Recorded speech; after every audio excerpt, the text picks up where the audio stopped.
shitty network. Okay. All right, everybody. Welcome back to the Bitcoin Plus Plus Conference live news desk. And joining us now, we've got John and we've got Lightcoin and Liam joining us. Guys, thank you so much for coming on the Pleb Underground live conference. And I just want to dive into what are you guys working on? Yeah, so we both work at a company called Alvin Labs, and we're working on technology at the intersection of Bitcoin and zero knowledge proofs. Interesting. Okay, we're gonna dumb it down. Yeah. What does that mean for someone like me? So that's what I meant by dumbing it down. Yeah, sure. Yeah, sure. Is this privacy? Is this? So we're building a blockchain that runs kind of on top of Bitcoin. It's technically called a roll-up. You might hear this term, roll-up, which is a type of blockchain that uses another blockchain for security. And in this case, the other blockchain is Bitcoin. And so users are going to be able to like transfer their Bitcoins from the Bitcoin blockchain to this other roll-up blockchain, and then do transactions that are the same kind of transactions that you would be able to do on other like Ethereum virtual machine based blockchains, such as Ethereum and other blockchains. So, expressive smart contracts, financial smart contracts, new kinds of privacy protocols, really anything that you could build in that kind of blockchain environment you could do, but using your Bitcoin. Interesting.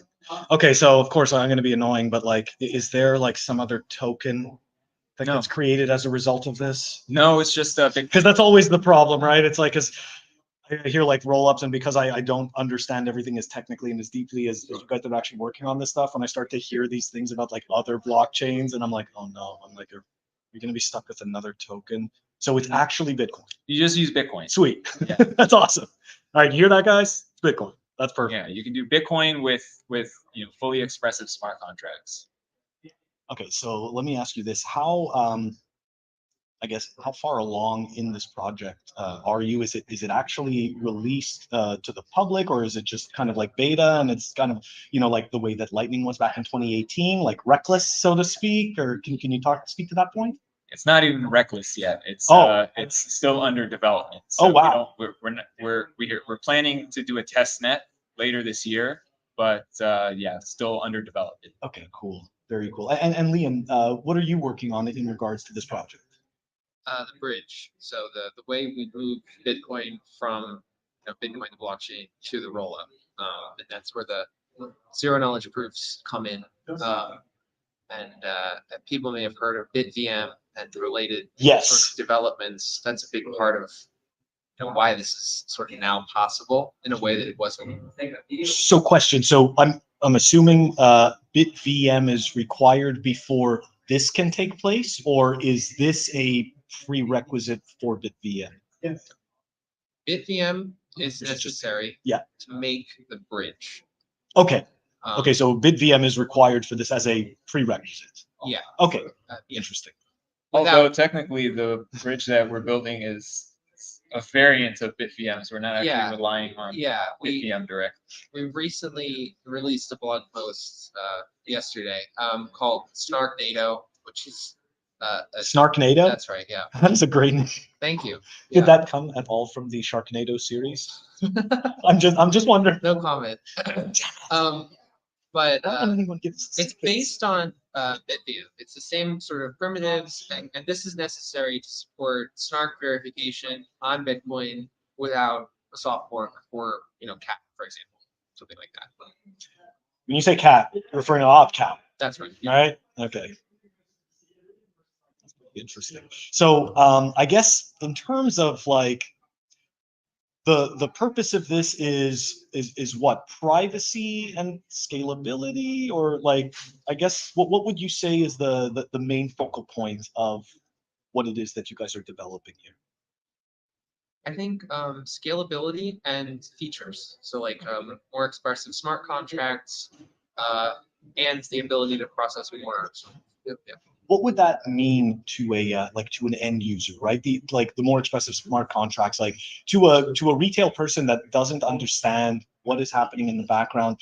What would this mean in terms of transactions in the real world. Could you guys speak to that? Because I know that sometimes, like often, like these layers are kind of abstracted, and it's like we can do this really cool stuff, but for people like me, it's like we don't understand how to apply it to the, to our everyday lives, so to speak.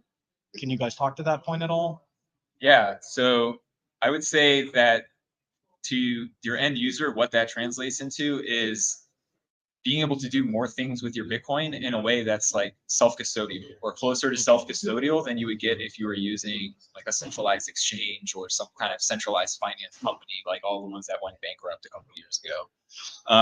So, instead of having to entrust your coins to these like fully trusted centralized third parties, you can instead use a smart contract where the rules are transparent and like the trust model and security assumptions are kind of baked in, and you might not even have any single, trusted third party that you need to entrust with your coins.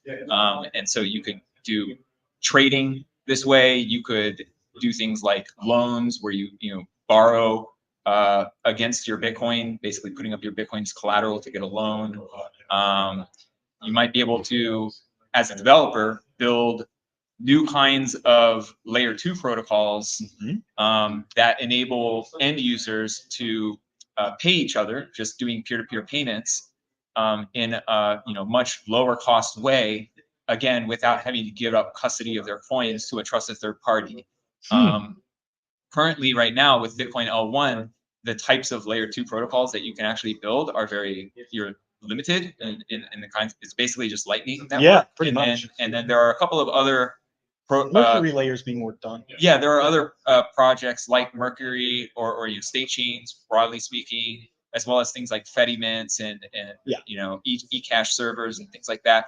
But other than Lightning Network, those other protocols all kind of introduce like a trusted third party into the system that users have to like trust with the security of their coins. And so by enabling more expressive smart contracts, we give developers the tools that they need to build layer 2 protocols that don't necessarily rely on trusted third parties.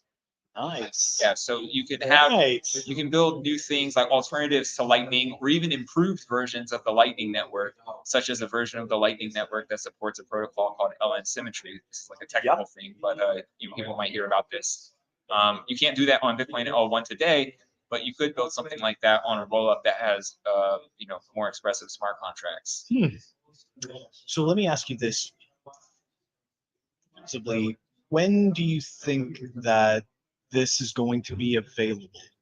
That essentially as a kind of like as a layer to really work on for the retail user, right? Because like as you said, it's like you guys are like not even close to beta; it's still in like development. So, how long do you think?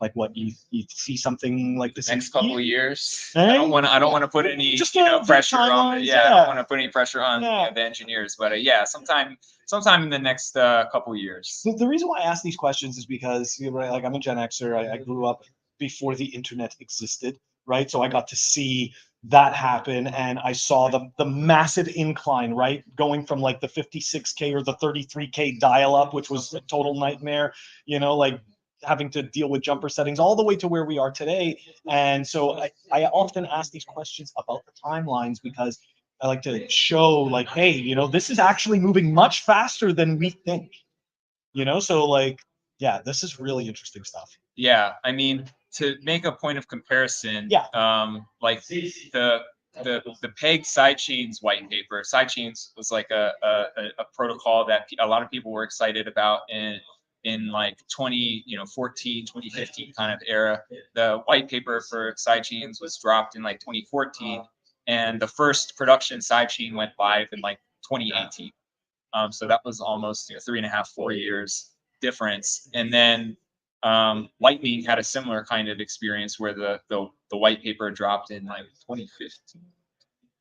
Lightning? Yeah, 2015, 2016. I think so. And then actually went into production on mainnet in like 2018 or something like that. And so again, another like 3 to 4 year kind of gap. So here, like rollups are already like an established technology in other ecosystems, so we're not kind of starting from scratch. There's a lot of learnings that that are out there that can apply in our situation, but also we're doing something novel. It's on top of Bitcoin, on top of a new type of bridge based on BitVM. So there's some novelty that might kind of add to the development timeline.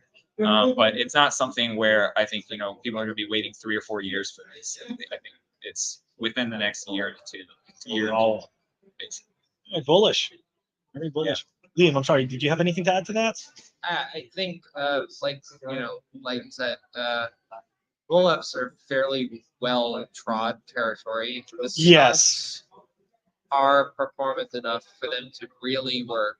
And I don't know, maybe I'm a little biased because this is the part that I'm working on. I think that the biggest novel contribution will be the bridge, like actually building the bridge to Bitcoin. Like a lot of the other stuff, we have to adapt it, but it's not like there's no remaining existential questions. It definitely is possible. Okay, I've got one last question for you. It has to do with the bridge because, and so as we know in the shitcoin world, as we saw in the last cycle, the bridges were the kind of like the Achilles heel, right? Like you'd often hear about this awesome protocol or this thing is happening, and then boom, funds are swept out of the bridge. We don't know what happened, and so I'm assuming that this is a concern for you guys that you've actually been looking into. Does this matter because you're building on Bitcoin? Like, is this what I'm trying to say? Is that was that something that is just isolated to the altcoin bridges, or is that a concern for you guys? I'm talking about the safety and the resilience of the bridge. Definitely, I think the bridge is probably the easiest part to attack of the system, and the security of things, is only as strong as their weakest point. So I think to some extent it's like a cultural difference, right? Like Bitcoin tends to be a little bit more conservative and take security more seriously than other projects. But yeah, no, we're working very hard to make sure it actually works.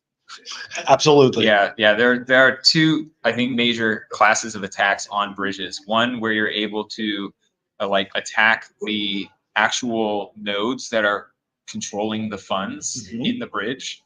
Because bridges don't just operate autonomously. They're actually nodes that are signing transactions and between the two.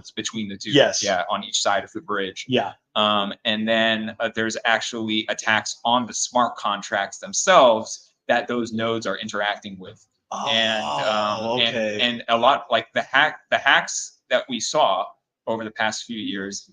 A lot of them are actually on the smart contracts. There have also been attacks on the nodes, but those, even in the case where there was an attack on the node, it was exploiting a vulnerability in the smart contract, which reduced the trust model from M of n to 1 of n, or rather, 1 of n signing policy. And so, for the nodes, if they were to attack a node, then in the BitVM-based protocol, you need to actually compromise all of the nodes in order to steal the funds in the bridge. That's a relatively high bar to reach, as opposed to just compromising a single node. And then for the if you want to hack the smart contract, this would be something where there would be a vulnerability in the actual BitVM program that is enforcing the bridge. And for that, I think it's just a matter of developing everything, with a high standard to the actual quality of the code, as well as getting peer reviews, audits, things like that, which increase the confidence in the bridge code that it's actually secure and doesn't have these critical vulnerabilities. And of course, putting it through its paces on testnet, throwing a bunch of different scenarios at it and making sure that it's behaving as expected. And that's the kind of rollout process that we expect to do is putting it on testnet in multiple rounds of testing, getting peer review, open sourcing it, of course, and getting the eyes on it so that we can ensure that the code is actually working as expected.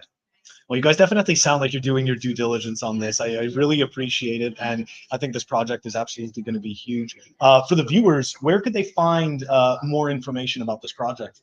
Yeah, sure. So we have a website, alpenlabs.io, where people can learn about the company. We have a Twitter account, or I guess X account. It's okay, it's Twitter. At Alpen, at Alpen Labs. That's ALPEN LABS. And there, they'll see, it's a pretty high signal account. We just tweet whenever we have an important announcement to make. They can read about the Beautiful. Snark NATO blog post that he just published, and follow along as the developments continue coming out. Guys, I really appreciate you joining us on the Pleb Underground / Bitcoin ++ live conference feed. Thank you so much. Yeah, thanks for having us. Thank you. Sweet.